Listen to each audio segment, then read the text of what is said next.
Hello and welcome to the Let It Ride podcast, coming at you to preview Week 15 in the NFL, which kicks off later tonight with the Tampa Bay Buccaneers taking on the Atlanta Falcons. As usual, not going to have a pick for the Thursday game on this podcast, but do want to touch on that game just a little bit because I feel like it's being glossed over as a non-important game with the Buccaneers tied for the NFC South lead with the Carolina Panthers, and the fact that those two teams play each other twice in the last 3 weeks of the year. So most people are looking at that and saying, oh, well, those two games are going to decide the division. This game doesn't really mean anything.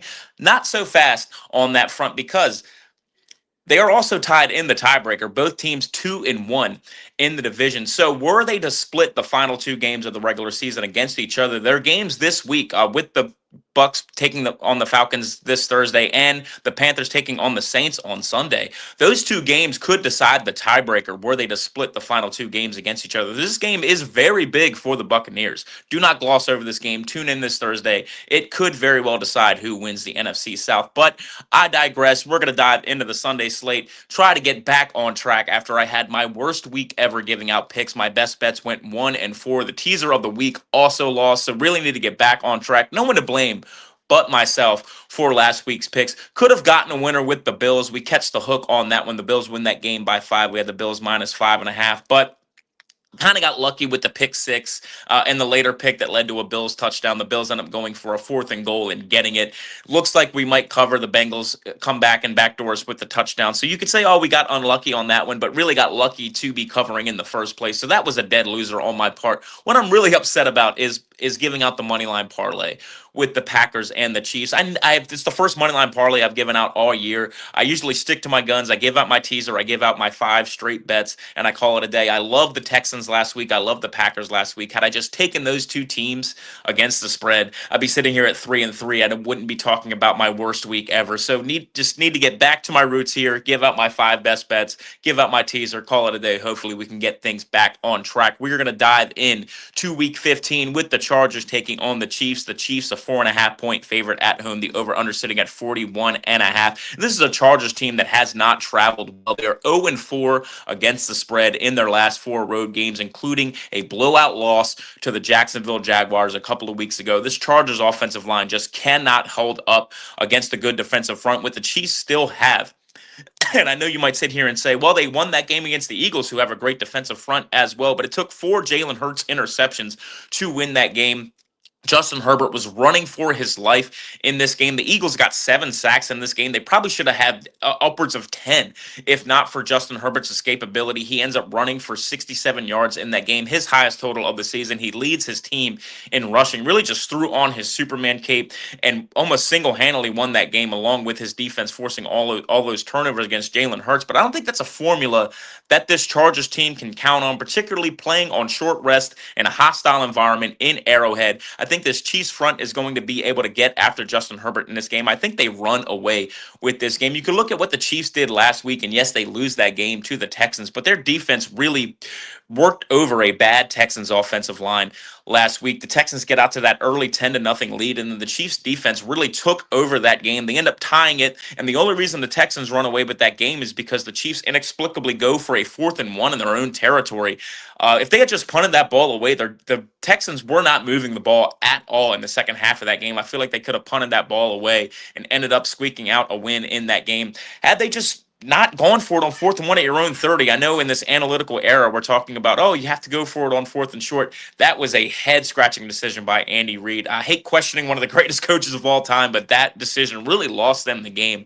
I think this Chiefs team is desperate. They have to win this game. If they lose this game, their season is absolutely over. This bad Chargers offensive line, and Justin Herbert with the broken hand, I don't think he's going to be able to hold up on the road. And the Chargers kind of coming into this game knowing that, hey, look, if we just take care of business in Week 18 against the Broncos, that's the only game they have to win. It's kind of a weird situation because, yes, they can win this game and virtually guarantee themselves a playoff spot, but I don't think it's going to happen this week with the banged-up offensive line. I think that they can kind of look ahead to Week 18 and say, look, the Broncos likely have nothing to play for in that game. They don't want the Chiefs in the playoffs either. Maybe we could just breeze in there in Week 18 and kind of and just kind of grab our playoff spot.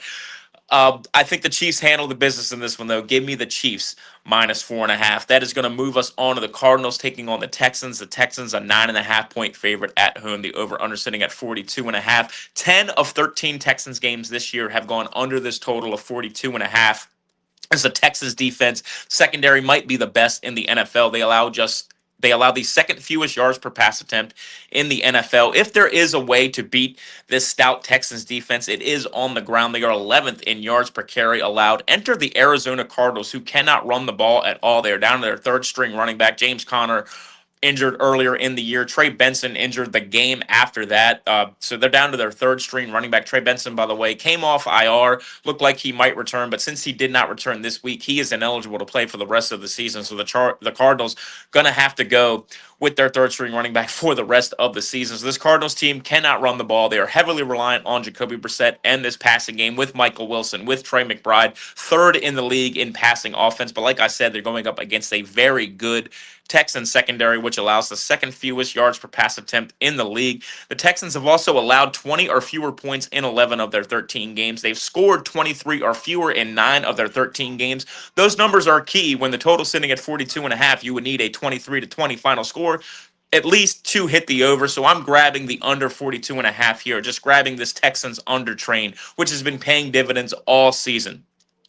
That is going to move us on to the Ravens taking on the Bengals. The Bengals, a 2.5 point underdog at home. The over/under sitting at 51.5. T. Higgins in concussion protocol. He was really the engine for this Bengals offense last week. Had a huge game against the Bills. He may miss this game with a concussion. And this Bengals defense, I know everyone's like, oh, Joe Burrow's back. This team's good again. But this Bengals defense is still really bad. If you remove kneel downs, they allowed 7.1 yards per carry against the Bills last week. Had that James Cook fumble on the goal line as well, which really stopped them from giving up as many points as they should have in that game. Go back to rewind to the Thanksgiving night game they played against the Ravens. The Ravens, 5.9 yards per carry, removing kneel downs in that game. So this Ravens run defense is still really bad. They really ran away with that game thanks to 5 Ravens turnovers, which included a fumble into the end zone by Isaiah Likely. The Ravens were going to go up 14-6 had he just carried the ball into the end zone there. He fumbles through the end zone, and that game completely swings on that play. I also kind of feel like the Bengals played their Super Bowl last week against the Bills. Now, granted, they were going to have to run the table to make the playoffs. So their playoff run started last week, really just a deflating loss on the Joe Burrow pick 6, which ends up swinging that game. So I think that they're going to come into this game a little bit deflated. The Ravens know they have to win this game against the Bengals to have any shot to catch the Steelers in the AFC North. I think the Ravens get back on track. I know that they've been struggling this year. They are still the third best rushing team in the NFL. Like I said, facing this Bengals run defense, which is not very good. Give me the Ravens -2.5 in this one. That is going to move us on to the game of the week. The Lions taking on the Rams. The Rams, a 5.5 point favorite at home. The over/under sitting at 55.5. 55.5, the highest total we have seen in an NFL game this season. With good reason, you have the Lions' high-powered offense first in the league in points per game.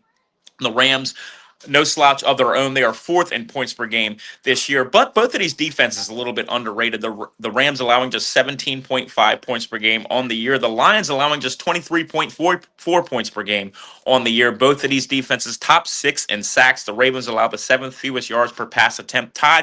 Both of these teams are tied for the 5th fewest yards per carry allowed. So both of these run defenses pretty good. The Rams do have a good passing defense. So and both teams, like I said, they know how to pressure the quarterback. These are two quarterbacks, by the way, which are facing their former teams. So both of these teams know these quarterbacks. I think this game's going to be a little bit lower scoring than this 55.5 point total would indicate. As I said a couple of weeks ago when I gave out the Rams against the Seahawks, this Rams defense does not allow explosive plays. They've only had one game this year where they've given up multiple plays of 30 yards or more. That was the loss to the Panthers a couple of weeks ago on the road. At home, this Rams defense steps things up. They allow just 15.1 points at home. You have 2 playoff contenders, 2 really good teams, two teams that need this game. The Rams need it if they want the number 1 seed in the NFC. The Lions need this game if they want to have any shot at making the playoffs, period.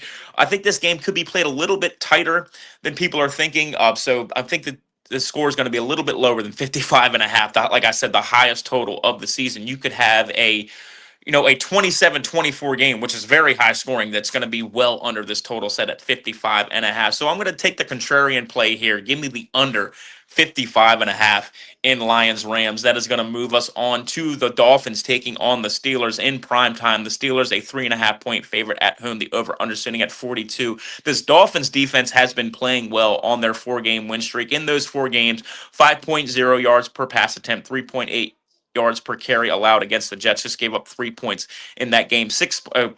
That might not have been against the Jets. I didn't write down who they played, but in that game, 5.0 yards per pass attempt, 3.8 yards per carry, 3 points allowed. 7.1 yards per pass attempt, 5.2 yards per carry, 13 points in the overseas game against the Commanders. Against the Saints, 6.3 yards per pass attempt, 3.0 yards per carry, 17 points. 9 of those came in garbage time. Go back 5 weeks ago against the Bills. They allowed 7.7 yards per pass attempt, 4.0 yards per carry against the best offense in the NFL. In the Bills, allowed them just 13 points. 3 turnovers in that game, 3 sacks of Josh Allen. This defense has been stepping up late in the season. They get Devon Achane back as well, which is huge because he accounts for 35% of this Dolphins offense. He went out injured against the Jets last week. But apparently he could have come back in that game. So this isn't a situation where he got banged up last week, missed the rest of the game, and you're worried about if he can come back this week. The Dolphins had came out and said that he was available to return in that game, but they were blowing out the Jets. There was no need to risk further injury with him. He did not break the rib, so he should be good to go for this game. This is the Steelers defense that allowed 177 total yards to James Cook a couple of weeks ago. They are 19th in yards per carry allowed, so not a very good run defense. I think Devon Achane could have a huge game in this one, keep the Dolphins at least close with a defense that's been playing really well. Neither quarterback throws the ball downfield, so I think this is going to be a game played around the line of scrimmage. It's going to be a close, ugly game. Give me the Dolphins plus 3.5 in this one. That is going to move us on to the teaser of the week.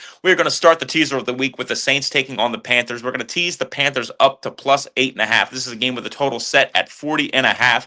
A Saints team that's been playing well down the stretch, playing close games. Tyler Shuck looks like he might be a decent quarterback despite the ridicule that many people, including myself, have given Tyler Shuck. It looks like he might be at least a halfway decent quarterback.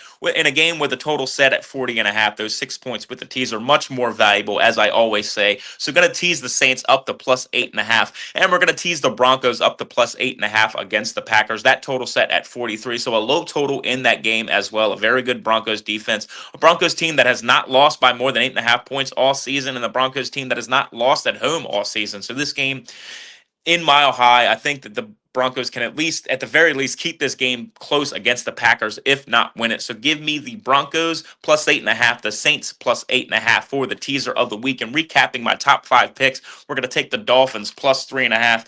We are going to take the Lions, Rams under 55.5. Take the Ravens minus 2.5 against the Bengals. The under 42.5 in Cardinals, Texans, and the Chiefs minus 4.5. Listener submitted picks. I did bring back that segment this week. Tweeted out the post for everyone to leave their picks and only got 3 entries. So we'll tweet this out a little bit earlier in the week, next week, try to get a few more entries. But the entries this week, Jason gives me Broncos money line. Do like that play, but we already have the Broncos on the teaser of the week, so don't want to leave myself double exposed on that one. D-Dubs tweets us a huge teaser that includes the Bills teasing through the 0. I don't like teasing through the 0, so we're going to stay away from that one as well. The Hangry Asian tweets out the Colts under 14.5 team total. They may be starting Phillip Rivers out of 4 years out of retirement at quarterback. I like this play against a very good Seahawks defense in Seattle. So the listener submitted pick we are riding with this week. We're going to take the Colts team total under 14.5. Thank you to Hangry Asian for that submission. I am going to play that, and if I win, I will be splitting my profits with you. So that is going to do it for my picks and the podcast. Just to recap, taking the Chiefs minus 4.5, the Ravens minus 2.5, the under 42.5 in Cardinals, Texans, the under 55.5 in Lions, Rams, the Dolphins plus 3.5, the teaser of the week, taking the Saints plus 8.5 and the Broncos plus 8.5, and the listener submitted pick. We are taking the Colts team total under 14.5. That is going to do it for my picks and the podcast. Thank you to everybody for listening, and I will see you guys next week.